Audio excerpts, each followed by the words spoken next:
Top 32 action. The players are doing a little bit of the deck list. Look at that. Yep, they are locked in. Sin-like. They're so calm. I wish I could be that calm. I'd be so panicked right now as they're just trying to get a sneak peek of each other's deck list and what they are going to be cooking up against. And while they're doing that, I suppose we can do the same again. So you have Matthew's deck and we have Anthony's deck. We were kind of looking at them earlier. Like we said, Ruby and Amethyst, there are some location synergies. There are some hero synergies. There are some never come back synergies as well. This deck is really cool because it plays very tight to the curve. I mean, yeah, I think Andrew's going to be stoked with the matchup that he drew. I think versing the dogs, like in the previous sets, and I think it's going to continue this set. Some of these Ruby cards just absolutely feast on the dogs decks. Oh, for sure. All of the dogs cards have very low strength, and then a lot of the removal from the Ruby package gets switched on. Cards like the Headless Horseman, that was one of the standout cards of the previous set. It is just so powerful.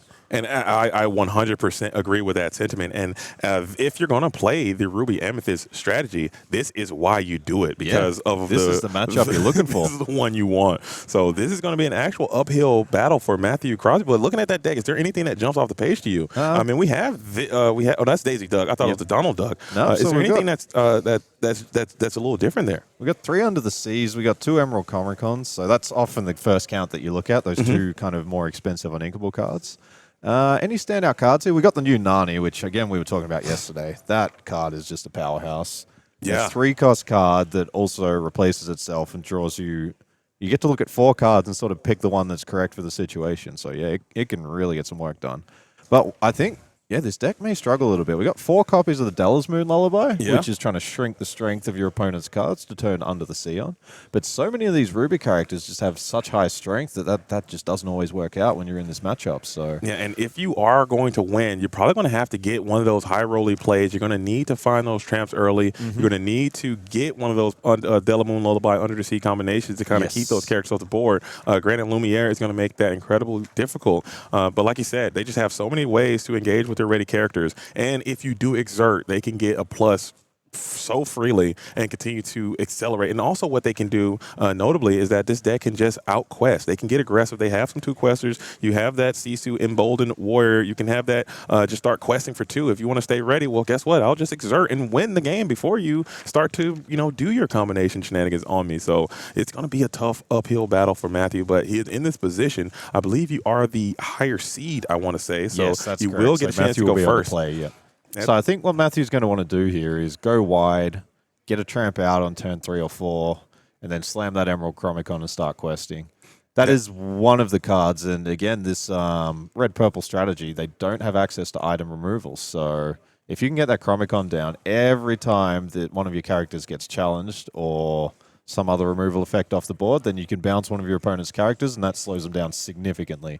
So that's what the Dogs play is going to rely on here. They're going to rely on playing off tempo, trying to get that Chromicon down, and just keeping their board wider than their opponent's board.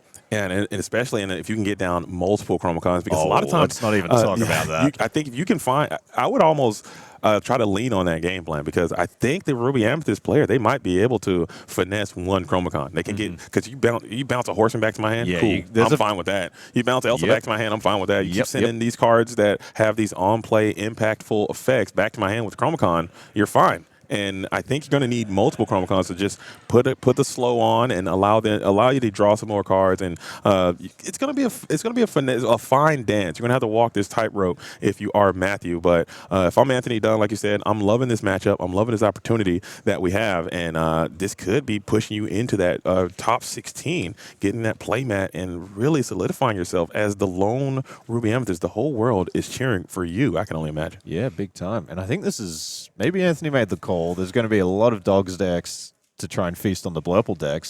So instead of going after Blurple, I'm going to go after them. So that's another sort of tech choice that you can make. You can either go for the top dog, or you can go for the decks that are trying to feast on the top dog and target that. So, there's all sorts of strategies you can bring to these tournaments. Beat the person, beat the guy who's trying to beat the guy that you're trying to beat. Yep, correct. Any of my friend or something. I don't know. There's a poem there somewhere. As we start Fast and Furious. Tinkerbell. I love this card. Oh, big just fan. Just a 1-cost 3/1, and that is going to stop that lady from questing for several turns. Absolutely, and that's such a good one-for-one tit for tat, because usually that lady sometimes can get a nice chunky 3 lore immediately. That'll never happen into the face of this Tinkerbell, because now the lady just absolutely cannot quit. You still can go for it, but look at that play. That'll have been 3 lore had you been playing Sapphire Amethyst or something like that, without a way to combat that 0-3 stat line.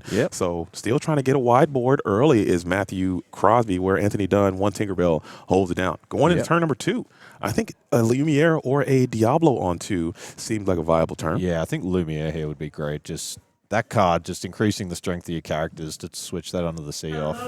I don't think this is a matchup where Matthew's going to want to see Under the Sea. I think if they see it, they're going to hope for something like a Bobby Zimmerowski or something along those lines to try and get that card out of their hand, because it's just so hard to set up against this red-purple deck. Or if you can get, like you said, we do have multiple copies of that Delamoon's Lullaby. I believe you're having, I think you might be playing that small Rhino 1/16 Wolf as well. That's another card that can shrink the strength of your opponent. If you can manage to set up a play where you can get a timely shrink in, or be able to sing that Delamoon's Lullaby and reduce the strength of the characters enough to get a board clear with an Undersea, you could get some value there. But like you said, I just don't think it might be the line that you are looking for. We do have a high-quality 2-cost play in that Lumiere in hand right now, and let's see if we go ahead and set that bad boy up and just really make it more awkward. But no, we're putting the pedal to the metal here for Anthony Dunn. We're going double 1-drop. We're just going to try and get some questing in. Yeah, I love this Diablo card. It just replaces itself, and the Dogs deck has a hard time challenging here. If you've got that Tinkerbell checking down your characters, do you really want to go in and challenge these? And just a single Daisy Duck for Matthew may have missed an ink drop, or may just have a bit of a bricky hand here. So this is looking really, really nice for our red-purple player here. And it looks like Matthew might be trying to play for the tramp lines. Just maybe keeping a wide board, play a tramp, dig your deck a little bit. Maybe you can find that Chromacon and feel a bit more confident and comfortable to start questing a bit early. But look like, Matthew, you can possibly get a tramp here if you want it, as the Bobby Zimmerowski is going to cycle you on. Matthew's hand, obviously not what they were looking for here. And pitching one of the big ladies, that's interesting. I thought we might want to see that card come out, just because it's one of the cards that cannot be removed by something like the Headless Horseman effect, for example. And especially get some of that lore in, and then you can finesse a Lady Miss Park Avenue coming through to get some of those cards back. It's like a plussing engine, and also keeping a nice stat line around. So that could have been a card you have, but it might tell a story about what Matthew is holding on to his hand. It could be highly bricked or unplayable as the board is continuing to expand. Notice the Dogs player has an equal board from the Ruby Amethyst player. I will say, the questing has begun. This board for Anthony here is very, very vulnerable to Under the Sea right now. So if we see an Ink Lady shift Under the Sea line, that is going to be devastating. I think we will only see the Tinkerbell survive from that, and then they will have a huge advantage of characters on the board. Yeah, especially you'd have to reduce the size of that hand just a little bit, because right now that Sisu Emboldened Warrior or Powered Sibling Emboldened Warrior, Sisu is currently sitting at... so once Matthew sings this, I believe it'll be down to 1 card. It'll be 2 will only have 2, so that would be... Are we going to see it? Uh-oh. Oh, I don't like where this is going. There we go. Wow. We were just talking about this very likely situation, and this we were just talking about Undersea might not have the most value, and that thing just absolutely rocked Anthony Dunn to his core there. So this is going to be tough. I think Matthew's just choosing. The player who Under the Seas gets to choose the order on which they go on the bottom of the deck. So I think Matthew's just choosing here. Which is a legal play that you're allowed to do. So there we go. Just devastating turn. Absolute, and most players won't even bother there. They will just be like, just chuck them under there. But if this game goes long and we are in the top 32 here, you want to give yourself every advantage that you possibly can. Right. So now you're looking at your hand, and you're looking at that Lumiere on 2 opposed to those double Diablos. Would that have been better? Because Lumiere would have been sent under the sea, yes, but your Genie and would have been saved, and you would have had I believe your Sisu also would have been saved in that spot. At least Lumiere allows the Tinkerbell to trade up here, so that's not too bad. But I think Anthony's definitely on the back foot at this position. Having said that, though, Matthew's got not a huge amount of questing power. They've only got a couple of cards in hand. So if we can't find another lady to sort of get some more gas in the tank, he may end up... there's Nani off the top. The card that we were just talking about. There is the gas you require, as you have two options you can grab, the Grandmother Willow or the Ursula Deceiver you can put into your hand. Let's see what that choice is going to be. Looking like that Grandmother Willow is going to be I think it'll be Grandmother Willow. I don't think Anthony's deck's running any songs, so that would not really... do a lot here. So one restriction on that new Nani card for anyone playing at home, you can only choose a character that costs 2 or less, so you definitely need to put it in some of these more aggressive decks with a lot of cheap characters. Otherwise, it may not be able to find a card off the top 4.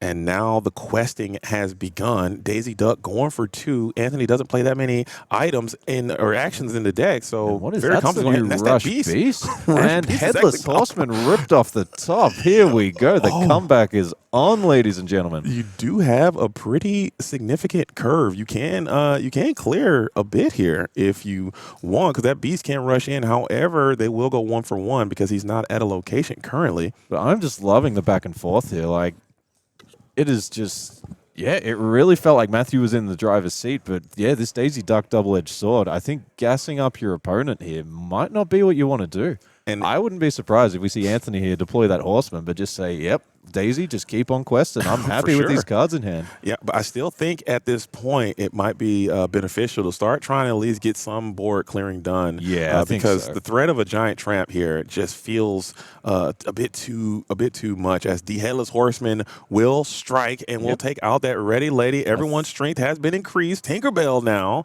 may go into the Daisy here. Yep. I think it makes it. I think there's 2 lines here. You challenge the tramp and you say, keep giving me the cards with the Daisy, I don't mind.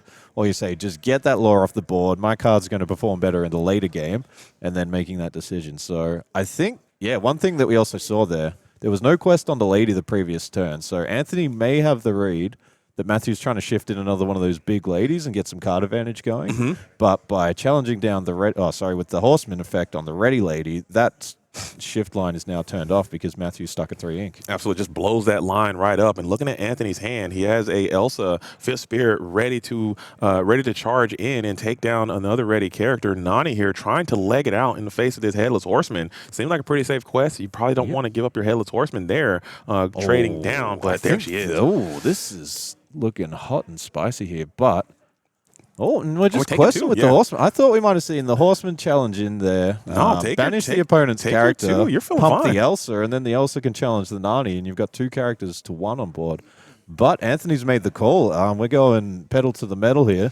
We're going to try and put some pressure on this Dogs deck, and we're trying to make them come to us in terms of challenging. I like that. I like that approach. Keeping your guy ready, and then maybe you have some threat against a potential Chromacon if they were to slam one, and they have to consider bouncing his Headless Horse back to him or making this trade of your own. And then we get the trade back. So, an extra 2 lore there from Anthony by not making that play, Heads up. And that Under the Sea, which is so powerful early on, it looks like you have negotiated those treacherous obstacles, and you found your way to another Elsa. The Fifth Spirit comes through. Here we go. Anthony really slamming the door here. Oh, no. And Matthew may just have an uninkable hand. I'm feeling pretty confident there's a Shift Lady in there, so he's really going to need to find some ink.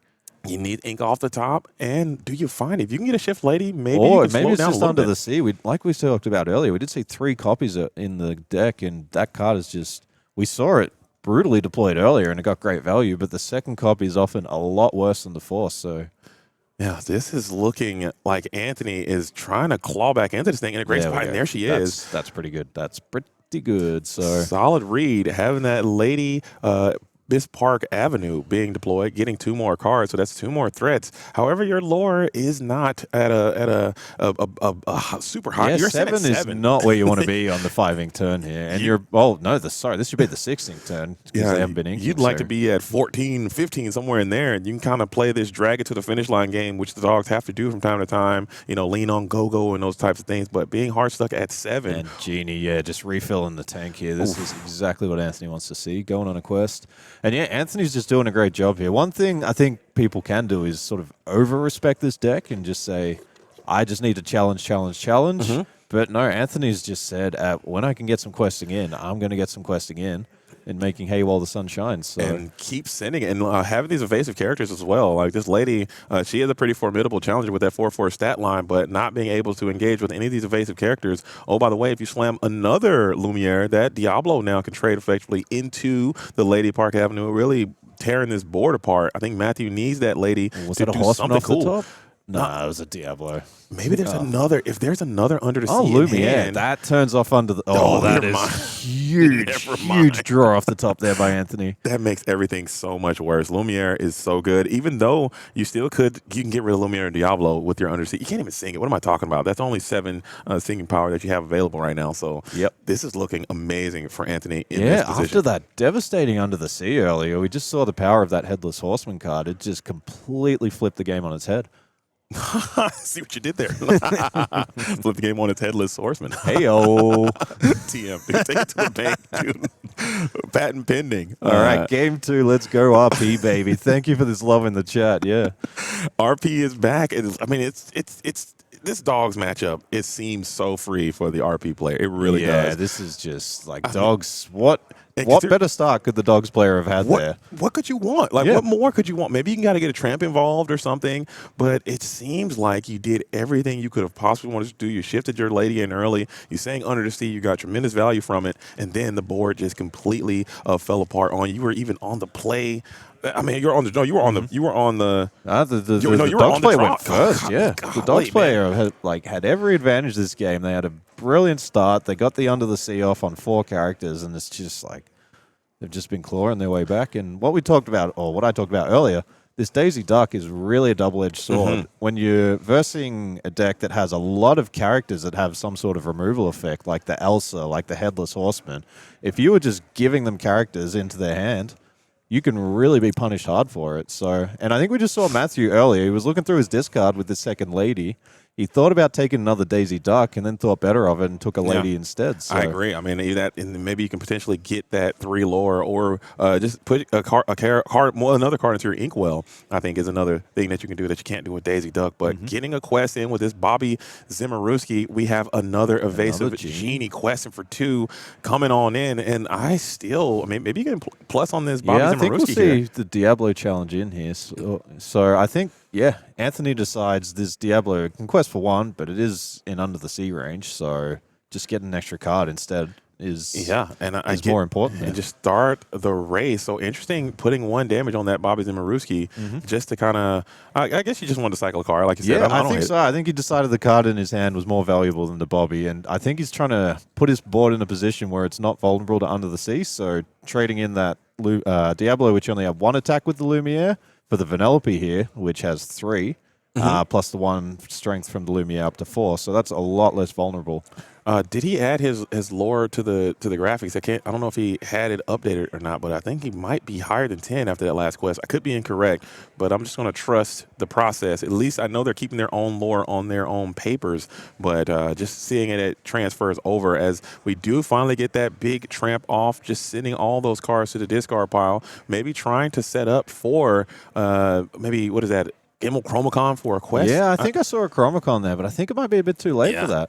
If Anthony's got their lore total up high enough, they're just looking to win next turn. We got, 2 Genies and Diablo, so that's 4, 6. 5, 6, 7, yeah, we 8, got 9. 10 on board. Yeah. And great calculation from Anthony. So we might need. Matthew just scoops it up. Wow, so brilliantly played there by Anthony. After that Under the Sea went off, I was like, nah, this one is over. Oh man, but, I'm trying to not be biased. Okay, I try to be as equal as I can. Yep. But I was a little sad there. Okay, because I was like, Ruby goes down. I hate to see it. We were talking all this hype. I know. It seemed like, hey, this did nothing to me. This is your best. This is all you got. Yeah. It's over. It was just that Lumiere coming down. Suddenly your Genie's immune to Under the Sea, your Elsa's immune, and it just, that was such a nice draw from Anthony. And he just played it beautifully. Yeah, powered up. It just went Ultra Instinct there, and Under the Sea didn't quite matter at all. So game number 2, what do we need to do for Matthew? We'll talk about because we saw the best possible line you could have. I think so. What do we need to do if we're Matthew? I think we have to curve into double Chromacon to have a chance. I think we need a Chromacon here, or I think it really threw a spanner in the works when Matthew lost that upright lady. That ready lady, I'm pretty sure the big lady was in hand. He was looking to shift, fill up the tank with some gas, and then get a big quest in 1 or 2 turns. But yeah, Anthony with the heads-up play, using the Headless Horseman, removing the only shift target for that big lady, and then there was just nothing that Matthew could do after that point. Yeah, but I'm looking at it. I think you have to go for maybe a Daisy on 1, maybe I don't know, 2 1-costs on 2. Chromacon on 3, Chromacon on 4, or something. I don't know what the answer is. I mean, I wish there's the Chromacon list. I'll be interested to see if Matthew what we've hangs on also to got this here, we've got a Grandmother Willow, we've got a Bobby. So if we can find a big tramp, there is a line where you go 1 drop on 1, Willow plus 1 drop on 2, and then with the Willow discount, you can actually get a big tramp out on 3. So that might be something that he's looking for to try and just get a bigger body on the board that can sing under the sea. And then with that bigger body, you can then spend your ink on cards like Della's Moon Lullaby to shrink your opponent's cards. And then, like, your 3-1 Tinkerbell suddenly going under the sea. Perhaps your Sisu's going under the sea. So maybe Matthew looks for that sort of line. Yeah, I think, and we did see him hard keep that Chromacon. So maybe he's going to try to take this Chromacon approach, like you said, that Willow approach. That could be a nice 1-2 punch to help you stabilize early and keep those, because you saw there, if you're putting down just one character passing and you're trying to play the curve match against this Ruby Amethyst, you're going to lose. Like, that's not going to work. Absolutely. Because if you look across the board and see them having the same amount of characters as you're absolutely going to lose the game, and I think you have to change it up. So that is a skills check at these tournaments. How do you adjust? You have to make adjustments on the fly. You have to find the different alternate routes to victory and maybe put your opponent in a conundrum. I think Emerald Chromacon has to be the way to go. Yeah, I think so. And also, Emerald or Sapphire, what am I talking? Sapphire, Amethyst, and Ruby, they don't have a way to engage with items. No, they do not. There is no cards in those colors that can engage with items. So if you get that Chromacon down, it is staying down. But geez, big tramp into the Inkwell. I think Anthony won't be too unhappy to see that. That's one of the cards that is really what makes this deck tick. So yeah, and Bobby's kicking out that Delamoon's Lullaby, realizing that, hey, maybe getting this under the sea Delamoon thing is just a pipe dream. I'm not going to waste my time trying it. We're all in on Chromacon, and that's it, as Tinkerbell is going to come on through, checking down the Bobby Zimaruski, as we did get another little I think we had a minor slip there, and the judges just, like yesterday, they were just all over it, just saying, well, I don't think any new information was gained, but let's just play it safe and shuffle the deck. Absolutely. Take no chances, make no mistakes is how I like to live my life. As no issue there. Shout out to the judges again for being quick. Incredible job. What I think I might see, I think on the previous game, Anthony may make an adjustment here. We saw that Sisu just doesn't get a lot of value in this matchup because the Dogs player is trying to empty out their hand quickly. So it didn't have enough strength and it didn't survive under the sea. So we may try and see something like a Cheshire Cat coming out on turn 3 here, which has 3 strength, and that requires something like Della's Moon Lullaby to turn the Under the Sea on. So, yeah, we may see some adjustments on Anthony's side too here. If we can keep just deploying characters. I think I see one of those 3 strength Diablos, if we can see that coming out on 2. If we see something like a Cheshire Cat coming out on 3, just keep playing these 3 strength characters and turn this Under the Sea card off. And then we've got 3 copies of this card that says do nothing, costs 8 in Matthew's deck, which is not where you want to be. I mean, that is a very fair point. And Cheshire Cat can also sometimes just solo this matchup. I mean, when they start the quest, you're piling up damage, and you're just sending damage over to your opponent's ready characters. Most of them have somewhere around that 2 in the willpower. And there's the Chromacon. There we go. The Emerald Chromacon Brainbreaker, as we call it over here. Oh, we get the we don't quest it, though. I think just trying to build up, just being patient, one more turn, get an extra lady out onto the board with the Grandmother Willow effect there.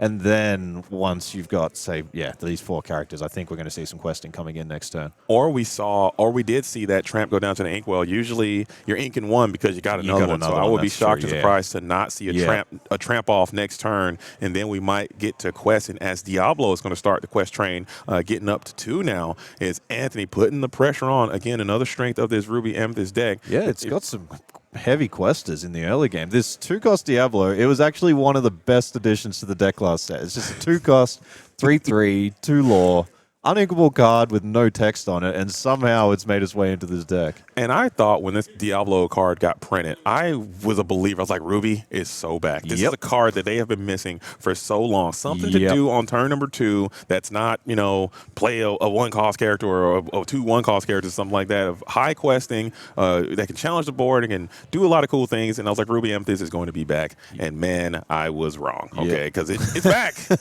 Dunn's got it. Anthony Dunn says it's true, but it's not where I thought it would be. Yeah, no, I'm with you on that one. There's that tramp right on time.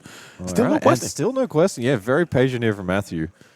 And we did lead Sisu again on this one. Maybe you want that lore instead of the strength. You're not worried about it. Maybe Anthony's just saying, well, now I'm the aggressive deck, and you have to challenge into me, which is not where your deck wants to be. Yeah, so that could be a thought that Anthony has, as we do have that Palace Guard looking very inkable. We'll toss him down to the inkwell and then develop another 2 questing character. It's the Lumiere. He makes really going anti under the sea, and that's the new Rush Beast.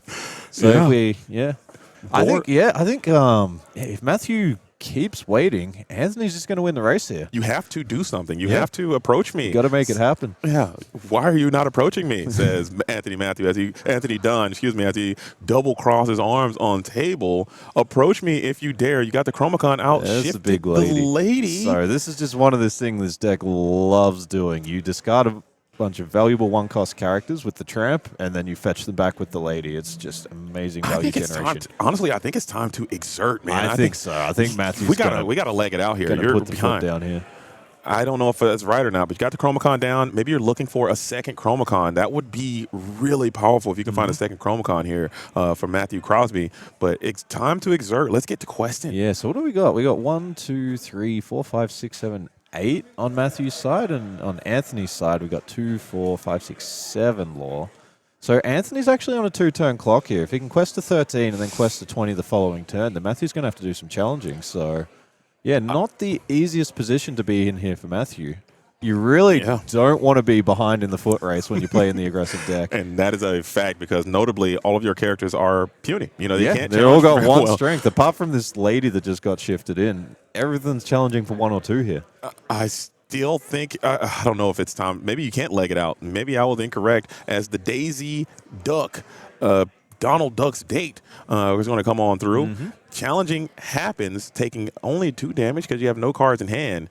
And the questing has begun. Everything gets exerted. Pass it back on over to Anthony, who seems like he expected this to happen. Yep, up to 5 here for Matthew. But yeah, I think that's one of the things with this Dogs deck. There's a lot of setup. There's a lot of patience involved. And then you really need to strike at the right time. So Matthew deciding, this challenge is what they want. And then now's the time to go.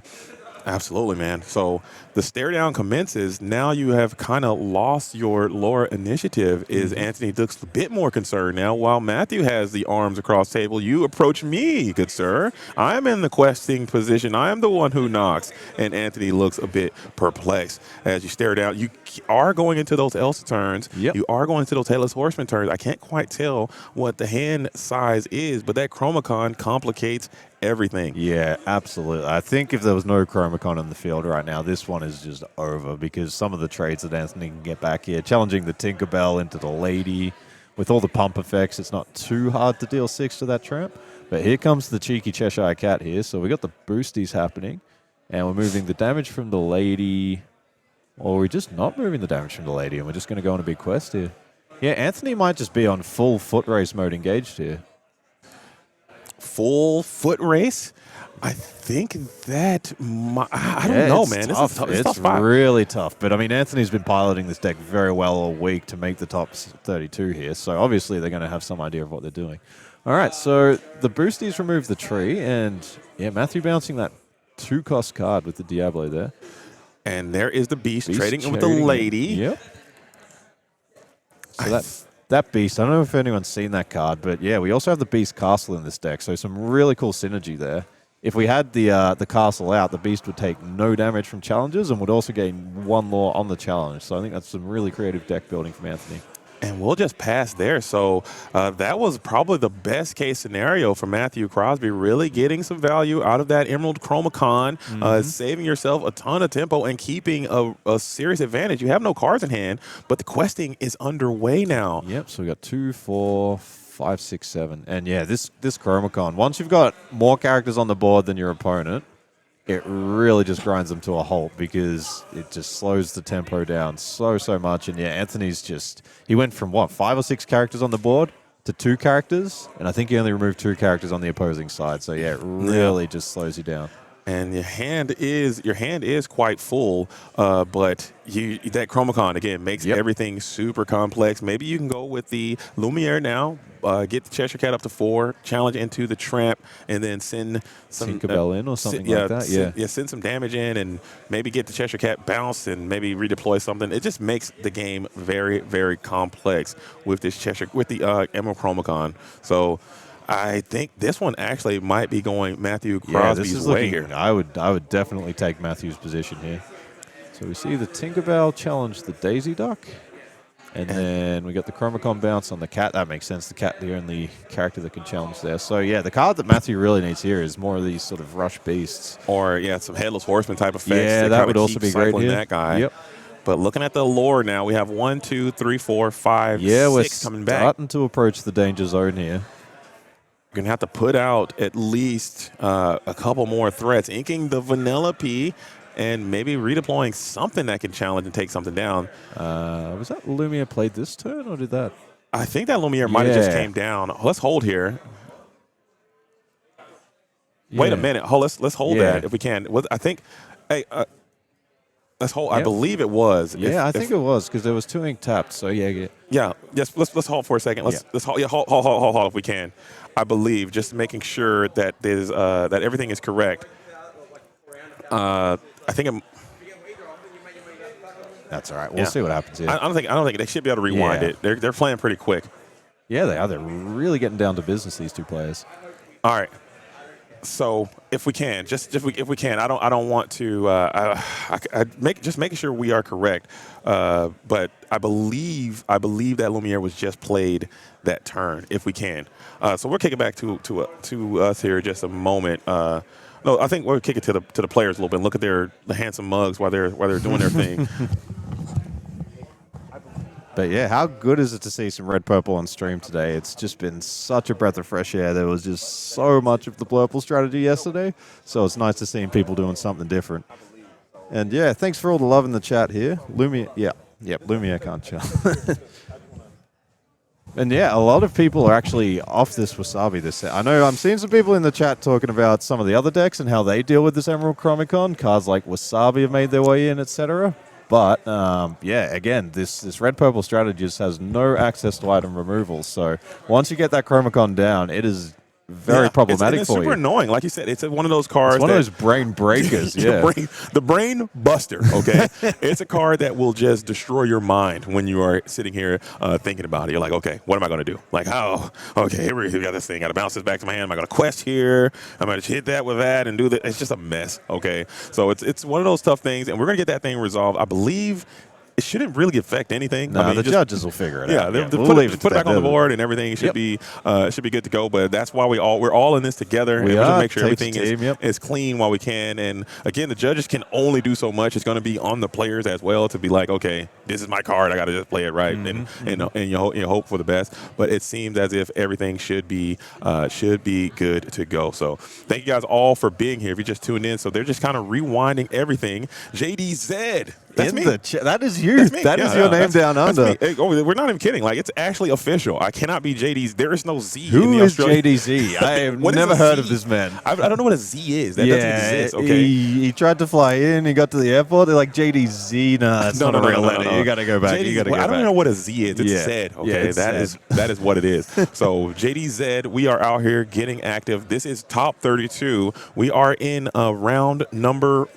game number 2 right now. Ruby Amethyst is currently up a game. However, this game does look like it is going heavily in favor of the dogs. Yeah, the dogs player. But we will see on game 3, we're going to have the red-purple player on the play, and that's going to be a whole different story. That Diablo question for 2, that Sisu question for 2, it's got a lot of control tools, it's got a lot of challenging power, but it is an aggressive deck.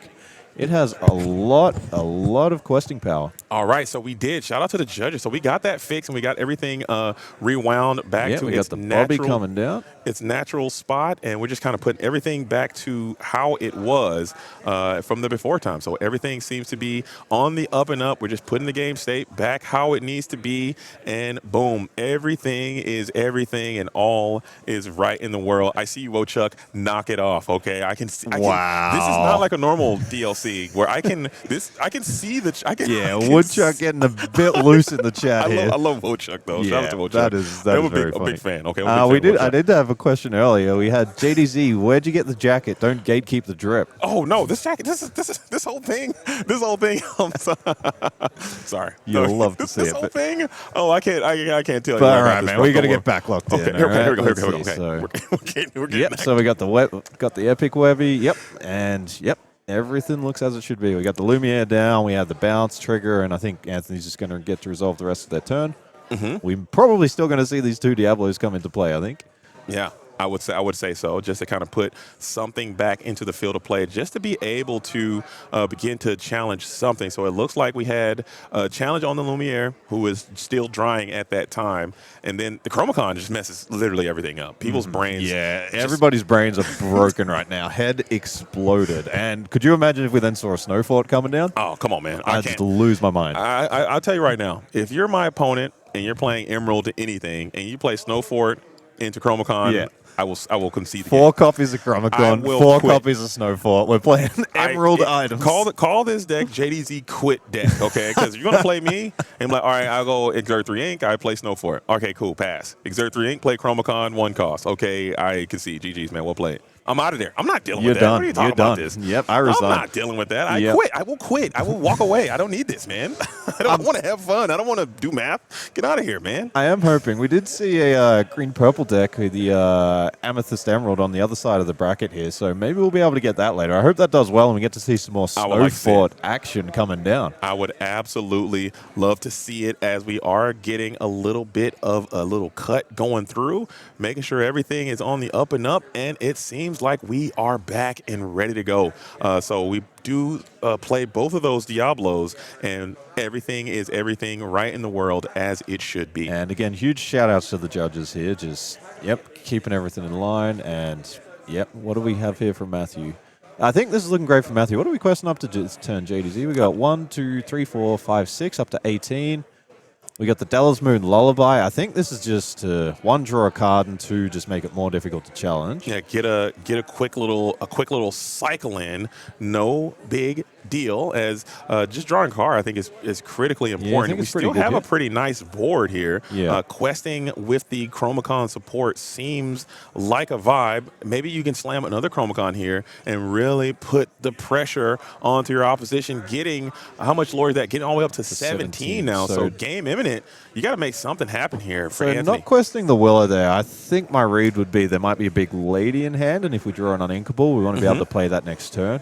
And this is another thing. A lot of people will just quest everything, but the difference between 17 and 18 here, you've probably still got the win on board the following turn. So if you make that calculation and it's like, well, I'm going to quest out the next turn, I just want this insurance policy of being able to play my big lady. You don't just need to quest everything and get your valuable characters exerted. Oh, that should have 4 damage on it there. We got Lumiere. No, there was the shrink effect. Remember the Della's Moon Lullaby? You're locked in. I'm not locked in. I'm just watching. I'm observing. Delamoon's Lullaby, it shrinks it to. And then how much does Delamoon reduce by? -2. -2 so plus. Why are we doing all this math, man? Let's come on with the Lumiere. The JDZ's brain is broken right now. What are we doing, man? Exploding out of his head. Okay. So are we going to see a bounce effect here from Matthew yet? We bounced the Lumiere. Very nice. I like bouncing the ready character so it can't challenge in. That makes a lot of sense there. Very true. And the Cheshire Cat is going to be a pretty timely follow-up. You will be able to get some lore off the board. We're taking down the Grandmother Willow, readied, passing back on over with 3 lore in play. Chromacon triggers. We see the bounce, and then if we have Ink and a Rush Beast, we might be able to survive one more turn here. But no, I think we don't have the rush.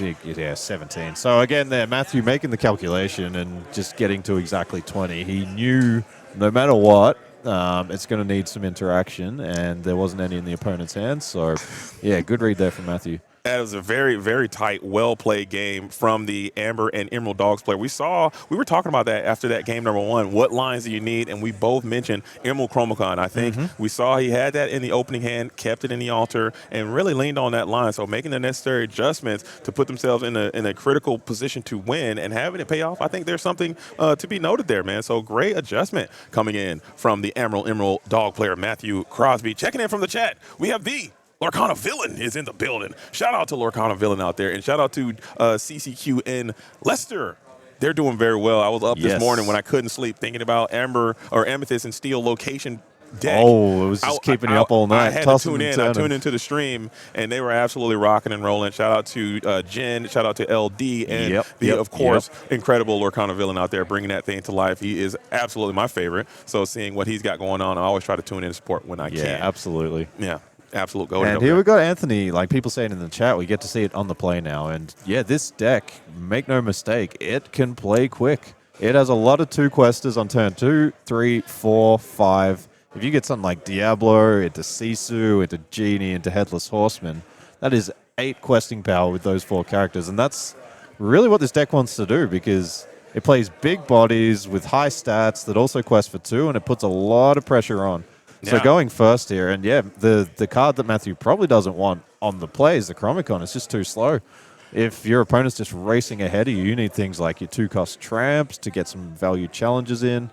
So yeah, Matthew, it looks like they got a Chromicon in the opening 7, but we may see it pitched here. You might have, on the draw, it might be a little too slow, but I still think it is incredibly important to have it. Maybe you're right. Maybe we do have to go for that. You have to keep it. I think that is the only way that you can just assure yourself you have a path to victory, because being on the play, just like he said, the curve is going to be curving, and the quests are going to be plentiful and quick. So Anthony is going to be looking for those Diablos, looking for those Sisus. We saw how important those were in the previous games, but now you have that Tinkerbell coming through, being able to quest early. And it seems like you're just going to start with the initiative. It's going to be very difficult for the Amber and Emerald player to get it back. So just checking the sleeve, checking the shuffle, checking the sleeves again one final time to make sure everything is good.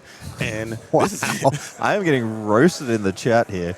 Greg is an elite caster, to be honest. Plays a bad deck, but loves a good scar. Dude, Subject 18 I think I might know who that might be. That's Team Greg. Okay, give Greg some... Hey, listen, actually, Australia. I think Subject 18 here may be my friend who was playing Blue Steel Allies yesterday, and I told him, you got to get 5-cost scar in that deck. You got to get it in. No, he did not play on stream. This was another gentleman, but yeah.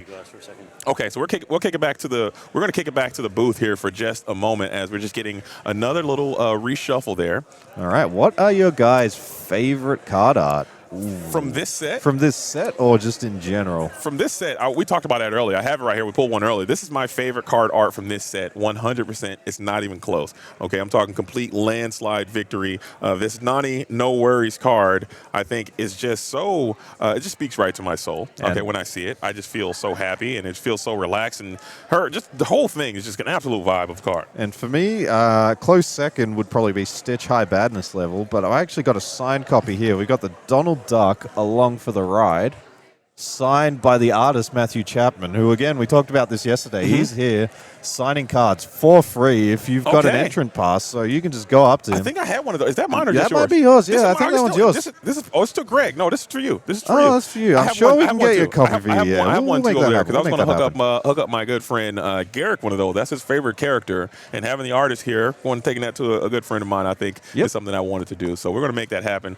Two old key issues, Garrick there for this tournament. Another shout out to these DLCs. It's not just the core constructed tournament on day 1 and 2. You got the side events, you got artists, we got some vendors here if you want to go buy like some cards or some play mats, or they've got all sorts of cool stuff. So it's not just like you show up, play the tournament, and go home, and that's that. There's just all sorts of stuff that you can do on the sides. And yeah, it's just got a good vibe going on here. And we've got the puzzle zone is absolutely pumping over here. The whole venue is full, and I've done a lot of broadcasts before. I'm not trying to say I'm some kind of seasoned vet or anything like that. We would never say such a thing. You're a humble guy, JDZ. You're a humble guy. I've done a ton of these before, okay? I've never done one where I'm in we're in the zone right now. We are in the trenches right now. There are people who can look and see me, and it makes it a bit cumbersome and awkward. But the gameplay is back.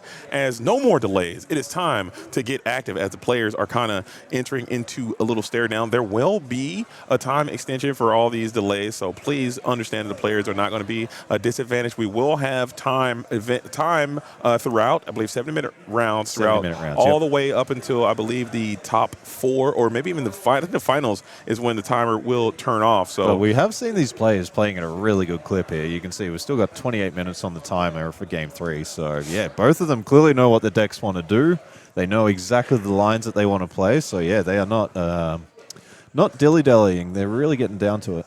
Yeah, and this is RP. This is red, purple, ruby, amethyst, the first ruby deck that we've seen on feature this entire tournament. Ruby has underperformed, I think, as of late. If you look at the graphic, we can pull that up between rounds again. All of the Ruby decks were on the right side of the screen. 3 for 3 with the Tinkerbell opening for Anthony Dunn. You love to see it. And I think I see a Diablo and a Lumiere. So Anthony's hand is full of gas right now. And I think this Tinkerbell is free and clear to Quest I think well. so. I think if this lady wants to challenge into that Tinkerbell, you are welcome. Go right ahead. I'll take that trade. You say, what can I say, except you're welcome to challenge in here.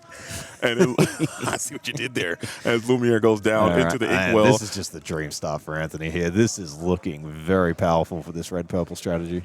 And you have that Cheshire Cat on please 3 add as a 1-1 follow-up to the game score. That's correct. This is Game 3. The score is currently 1-1. So thank you, Twitch chat, for keeping us in check. Pipwatch in the building, holding it down. Shout out to Pipwatch. As we have the Grandmother Willow into another one-cost character, could be a nice little turnaround. Okay, Matthew. You're not hating that as a Grandmother Willow into a Daisy Duck. You followed it up with an Emerald Chromacon, and you're thinking you can work with this. Hold up, Greg. We might have a game here. Getting ahead of myself, and then we got a Cheshire Cat for Anthony. This curve is looking quite nice. Ink one, play one, though. So we had 2. And we have that Genie to complete that curve going into 4 into the Elsa. If you go Elsa and then Demona, that can be a very powerful curve all the way up to 6. This deck can curve like a pitcher in baseball. Do you guys have baseball here? Cricket? We have a little bit of baseball. Okay. Yeah, cricket, you don't really get pitches, but you can swing the ball, as we call it. Okay, so you do have in baseball, we have a curveball. Yep. In cricket, they have a slider. What's it called there? Well, you got fast bowling where the ball swings in the air, and then there's another one called spin where you when you bowl the ball, it's spinning, and then when it hits the ground, it changes direction. So we're learning. Yep. You teach me, and I teach you as we're doing a little exchange. Yeah, cultural exchange. Cultural exchange DLC. We love to see it. Just an exchange student out here. Yeah. Are we going to see the fabled turn 3 tramp with the Willow here? Yes, we are. There it is. That's not the worst line. We can dig. If you haven't found the Chromacon, you can possibly find one here. But I believe Matthew's already hanging on to 1. Yeah, I think we saw Matthew keep 7 here. So clearly very, very happy with their hand. And yeah, I can see why. Lady into Tree plus Daisy into Tramp. Yeah, this is a powerful opener too. We are starting the questing train, and we do have that Cheshire Cat available to start to challenge and bounce while you don't have a Amethyst Chromacon, or Emerald Chromacon, established so far. So you still, I feel you can't quest right now, and I think Matthew agrees. We're just going to pass back on over. I think Matthew's has got to get as wide as possible and then set up a Chromacon. I think that's their path here. And looking at that hand, we have 2 powerful 5-cost characters in hand, in Elsa and in the Headless Horseman, as Genie, wish fulfilled, is going to come on to the questing has continued. Nay, says Anthony. Thinking about it here, yeah. I think it's very tempting to quest here. I think the card they're probably scared of is the Shift Lady and then getting the value trade into the Diablo. I think that's starting to look a bit sketchy. Also, but no, Anthony's just putting the foot down. Let's go. Looks quite good. Yeah, even the Shift Lady into a potential small trap to trade up with this Diablo. One thing I think you need to do here, you need to, if you just quest Daisy for free and you gas your opponent up, we saw what happened in Game 1. So if you use a tramp, Daisy's still got a 1-4 stat line. So, she's quite the beat stick. If you can pump her strength up and challenge into the cat or the Raven here, that is a very powerful line. So we might see that. And then she would survive too. So then you've still got a problem on the board that your opponent needs to deal with. And that's a that's a great point, Greg, because no Lumiere in this game has been we haven't seen him come out yet. If Lumiere was out here and everything had 4 strength, this is looking problematic, especially if we see a Shift Lady. You don't want to then challenge in and take 4 on the way back. So So this is a tight turn. You're trying to manage your tempo and your resources here. You really want to try to figure out a way to weave in that Emerald Chromacon without losing too much tempo. Yeah, that's right. It Anthony is an expensive card. It's basically your whole turn. Yeah, if you take a turn off to put that Chromacon down. So I just don't think you have the opportunity. But there he is. There it is. Has landed. And now the Daisy is going And to be here we see it. I read them from my script again. Let's go. And do we challenge the Diablo or the cat here? I think you got to get a pesky cat off the board. The cat has to go. Yeah, I think the cat can make this thing kind of weird with you and we're just trying to make sure that verifying who the challenge is going on here. It looks like it's going on the Daisy Duck. Because I believe Tramp is going to come in for totally free here because you have the Lady and the Grandmother Willow. So instant rebates. And we take down the Quester, leaving the cat around. Well, I think, if Matthew's just going to slam a Chromacon here, even if the cat does start doing damage-moving shenanigans, it's still banishing a character, and therefore you get a Chromacon trigger, so... And we are increasing the strength. Lady gets a full so Lady's questing for 3 right now, and also that notably has that strength boost as well, so she can engage in fisticuffs if required. So Lady's got +1 from the Tramp being played, +1 from the Webby being played, and then another +1 from the Webby effect. And there's the Delamoon. Wow, what a turn from Cat's Matthew. Down to 1 strength here, and the Lady, we might see something like Lady and Tramp challenging in. And we may send that tree into the Tinkerbell, and then you've got a genie staring down a board, which is, 5 characters wide, and that's really not where this red-purple deck wants to be. Yeah, I don't hate this line. Oh, we got under the sea. Did not even see that coming. And we saw how effective that undersea was in the first game, or not effective it was. This one seems like it's much more problematic. Yeah, and this is where that Lumiere may have helped out here. Would have protected the genie and... would have protected the cat as well because... No, the cat would have gone to 2. But, the Lumiere may have been helpful there. I still think you have the Elsa, you have the Headless Horseman available. If we can see the Horseman come down on the big Tramp here, that's going to be what Anthony's looking for. We probably play the Horseman on the Tramp. We probably challenge the Tinkerbell into the Lady, and then the board's 5 lore, but you just got a Daisy Duck. So we challenge here. I guess it doesn't matter if you challenge first. And it looks like we are probably trying to... I think we've got the Elsa in hand. I think I spotted it there. So we may see that come down. You definitely want the Horseman if you got it, but... Interesting. He did have the Horseman there and elected to leave it around. Maybe you're trying to save it for the follow-on turn, potentially to get something else. But this Chromacon is going to be deployed this turn, I believe, since you have kind of seized the initiative. Almost certainly. He did. I saw it in that previous round. Here we go. There it is. So, I think Matthew Crosby is in the driver's seat in this point. We may see the Tramp challenge into the Tinkerbell here, or we might just see pedal to the metal. Let's start questing. So I really would like to see. I'll just want to see him exert. I think it's time to exert. Maybe if you want to sacrifice the Daisy Duck and just get it off the board, because at this position, I really am reluctant to quest that Daisy just to give. If your opponent's only down to 2 cards in hand, you may not want to be fueling them up. But no, Matthew says, it's time to go. And getting the questing moving. Daisy Duck does trigger, and you're able to reveal the Palace Guard, so that's not the best card off the top. You can't really engage with these ready characters. And Elsa doesn't have any... Well, Elsa can challenge the Daisy here and definitely slow the momentum down a bit. And that might require a bounce, so I think I challenge first for sure. I think we challenge either the Daisy or even the Webby. Maybe Anthony wants these cards. And the Horseman will strike. I think you go, big Tramp here. And just like that, I think the game has swung again. And you can bounce your own stuff with the Chromacon, sending the Elsa back to hand. So that's interesting on that sequence. I would have maybe liked to see the Elsa challenge first on something, get a plus, and then see if we get that bounce in, and then have the Horseman come back through. But maybe Anthony wants that back in hand. Getting the Elsa back in hand is not the worst thing here. I still think, Anthony might be in a really nice spot here, unless Matthew can find something. He really needs to find some of these Lilos. Because the Lilo, if you can get it into your discard pile and then bring it back every turn, it feels like drawing additional cards. Oh, absolutely. So, I think that's... And a cat to hand. That is But what a game! What a tit for tat! Yeah, I know, it's back and forth big time. It's so nice to see this little tit for tat, this little cat and mouse game that we're playing, or dog and horseman, dog and duck game, as it may be, as Cheshire Cat versus dogs. I don't know. I'm trying, man. They all can't be winners. So we're seeing the quest come out here from the horseman. We're seeing the exert on the lady, Tinkerbell into the lady, and then we're probably going to see the Elsa bounce again. Interesting quest. So yeah, again, I don't mind the quest from the horseman, but I think you got to challenge the Tinkerbell first there. Yeah. And then if they bounce your horseman, you redeploy it. Otherwise, you play the Elsa because.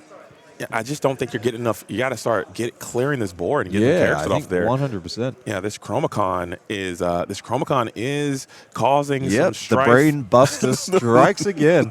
The brain. I would have loved to see that horseman getting active. I don't mind getting a horseman bounce back to my hand before I make my ink allocation, as it may be. Getting that horseman, but also you are probably trying to play this lore game as well. Yeah, like I don't mind the questing. I just think. Yeah, I think you got to send that Tinkerbell in first. Yeah, to make your opponent have to think about it. You don't want to play their game. You want them to be playing your game. I feel as Matthew Crosby is more than happy to take your tempo away as his Amethyst Emerald Chromacon. And we is see just the a tempo trade blaster. there, so that worked out quite well for Anthony there. I'm a little bit surprised by that trade, but let's see. They clearly have a plan here, and they know what they're doing.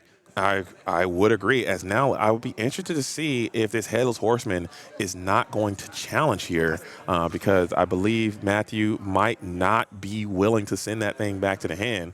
But if he does, sending it back to that. This is one of the nice things with cards like the Horseman and like the Hades Infernal Schemer. It's like you can always kind of challenge for free because your opponent just never wants to send that back to their hand and give you like the free value of redeploying it. Oh, absolutely. I'm liking Horseman into Tramp there. Yeah, I like this line too. So I mean, we may see no bounce, or we might see Matthew bounce one of their own characters. If you go Horseman into Tramp, I think you could then go Elsa into Daisy for free. And now you get now that 3 willpower is going to be more difficult to get over. That's true, but I think we might see Elsa into Bobby, and you've still sort of removed the same number of characters. So pretty similar. And we are going to bounce our own Bobby. There we see now your Elsa has no So target. this is what you call JDZ. Maybe the challenge in the higher will be but. Question: this horseman, is the plus strength applied to characters that aren't on the field yet? Because otherwise your Elsa might be able to rush in with 3 strength. Very true. I'm not sure. Can we pull that one up? Because that's a great really point. relevant card. Let's see. And if you know in the chat, let us know. Is that a static effect for turn, or does it only apply to characters already on the field? I'm not. Let's see if we can let's pull it up and take a sneak look. If we can pull a Headless Horseman, if we can, onto the old card reader. Headless Horseman. That one there. Let's get a quick read on this guy, because see what it says. It says, when you play this character, banish chosen opposing character to strength. During your turn, whenever opposing characters banish, each of your characters gains negative. That's a static effect. So the Elsa can rush in for 3 if we see that. But I don't know. I mean, there's some back and forth. I think the character might have to see that banished character. They have to be already on the field. On the field, okay. Well, then chat knows the best. But yeah, who do you? If you were up on the stage right now, JDZ, whose position would you rather be in here? Oh man, 15 lore is looking quite, and you have cards in hand. Yeah, I would always go to 15 lore, especially with cards like Go-Go, Tamago existing in this reality. I'd be so terrified of seeing that 2-cost evasive character coming on through and being able to use her unique ability to warm it up and in this game at a moment's notice. So I am indeed liking Matthew's spot with this Chromacon, but it is so far not over. Looking at the hand, you do still have that Elsa available. This Chromacon just makes things so awkward, I would say. So. But yeah, I mean, Anthony has done a good job here. They've got 5 lore on the field. We may see an Elsa rush in at some point. I think we're going to get a quest off with this genie. Yeah. Challenge in with the cat maybe. And then is there a world where you would ever boost this cat? I think boost the cat, heal the guy, send some damage over, and then challenge with the Cheshire Cat, because that could be the target that they elect to bounce and get another card back to your hand. Yeah, that's an interesting line. Just getting the damage counters off your characters to try and play around the go-go may be relevant here. And you would have got a card there had you boosted. But no, I think that's maybe just not the most efficient way to spend your ink here. Yeah, for sure. So we're exerting the tree. we're getting the challenge in. And yeah, I really like spreading the damage counters around here on your different characters. You don't want to stack them all up onto one character. Otherwise, you're very vulnerable to the go-go play. And now we're able to ink. If you can use this 3 ink for another play, as there, never mind, this line And looks here way we better go. than We've mine. got up to 19 next turn for Anthony, so just one law off. And you're able to diversify your threats as well. And I think I just want to keep that damage off because I'm just terrified of Go-Go Tamago. I've lost too many times to a Go-Go Tamago, man. And just having that Emerald Chromicon where they can get it bounce back to their hand and redeploy it again. Devastating play. So I really don't want to deal with that. So I would like to see these characters get healed a bit. Bobby Zimmerowski is free and clear to quest. That puts you at 17. But looking on Anthony's side, he has been meticulous in questing and increasing his lore total, sitting at 14. So you have an outside threat here. 2, 3, 4, 5. You can get up to 19 next turn. So we've got the Rhino coming down. This is probably not what Matthew wants. Matthew needs some 2 quests here. So we can quest with the Bobby up to 17. If we've got a Go-Go in hand, it's currently live to get you to 18, and then Rhino can quest to 19. So yeah, Matthew either needs to set up maybe a Lady Shift line or just get some 2 quests down here because, yeah, if they can't find some business here, then they're going to get stranded at 19. Man, what a game. And look at the venue, man. You see all the players starting to gather around this feature match table. Oh, could you imagine right here? Wait. Imagine this line here. We get Beast Castle. Okay. We get Beast coming down into the castle for the 20th lore if it challenges into the Bobby. Oh, they're never come back. Oh, and we draw a card. He might actually be digging for this line here. And that would be some instant lore burst if you can Come on, it. please. Bobby can't Say ready. it so. We need a Christmas miracle here. Can we see Ruby with some of these spicy new Beast cards coming down? Please, we haven't seen it yet. There is the genie, so we are going to draw. I think that was the Beast Castle. Oh, but we don't have enough to pay for a Beast. There it is. Can we move a guy in, though? No, we don't have enough. We can't. I think we just quest up here. And yeah, I like this. With the never come back because Anthony knows there's only going to be one more turn. He's either going to win or lose on Matthew's turn here. So there's no need to challenge into the Bobby. If it's frozen, it can't quest. So there's no need to remove that card. That's really heads-up play there by Anthony. And he's just done the calculations in their head. And yeah, shift Rhino in the chat. Can you imagine? Or what if? How about this? What about Pocahontas? No, we can't play. It won't work. That's only one lore. So. There is a Go-Go. There's a Go-Go up to 19. You did have it. And Anthony Dunn gets the job done.